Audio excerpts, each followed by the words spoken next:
नमस्कार. संपूर्ण समृद्धीमध्ये आपलं स्वागत आहे. आपलं स्वागत आहे.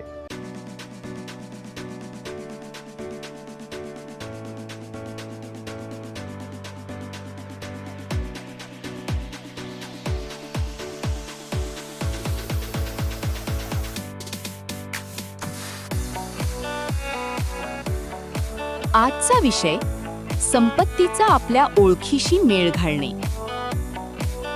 अंतिम एकत्रीकरण. संपत्ती ही आता केवळ तुम्ही करत असलेली एखादी गोष्ट उरलेली नाही, तर ती तुमची ओळख बनली आहे. हा शेवटचा आठवडा संपत्तीला कायमस्वरूपी तुमची ओळख म्हणून आत्मसात करण्याबद्दल आहे. विज्ञान स्पष्टीकरण. 88व्या दिवसापर्यंत चेतासंस्थेतील मार्ग अत्यंत मजबूत झालेले असतात. संपत्तीविषयीचा विचार हा स्वाभाविकच असतो, परंतु एकीकरण म्हणजे तणाव किंवा आव्हानांच्या परिस्थितीतही ही नवीन ओळख पक्की करून घेणे होय.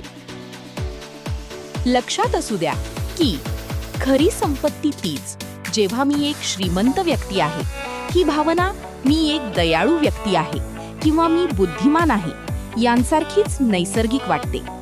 कार्यपद्धती, कृतीचे टप्पे. 1. मूल्यमापन. मी एक श्रीमंत व्यक्ती आहे हे विधान खरे वाटते का? 2. ओळखणे. मनात उरलेल्या कोणत्याही मर्यादा घालणाऱ्या समजुती, लिमिटिंग बिलीफ्स ओळखणे. 3. आव्हान. जुनी ओळख पुन्हा वर येण्याचा प्रयत्न करणाऱ्या प्रसंगांना आव्हान देणे. 4. दृढीकरण. नवीन ओळख पक्की करणाऱ्या दैनंदिन सवयांचा अवलंब करणे. 5. उत्सव.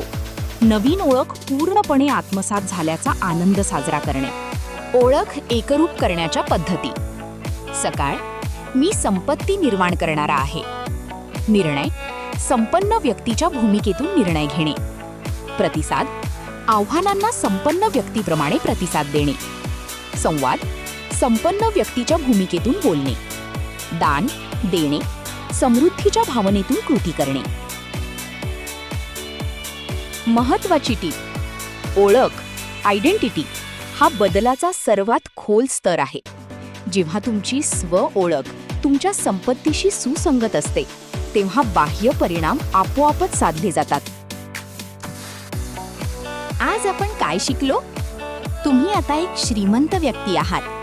वर्तनापेक्षा ओळख, आयडेंटिटी अधिक शक्तिशाली असते. श्रीमंत व्यक्तीची मानसिकता ही तुमची स्वाभाविक वृत्ती बनली आहे. तुम्ही ओळख आत्मसात करण्याची प्रक्रिया पूर्ण केली आहे. हीच तुमची कायमस्वरूपी ओळख आहे.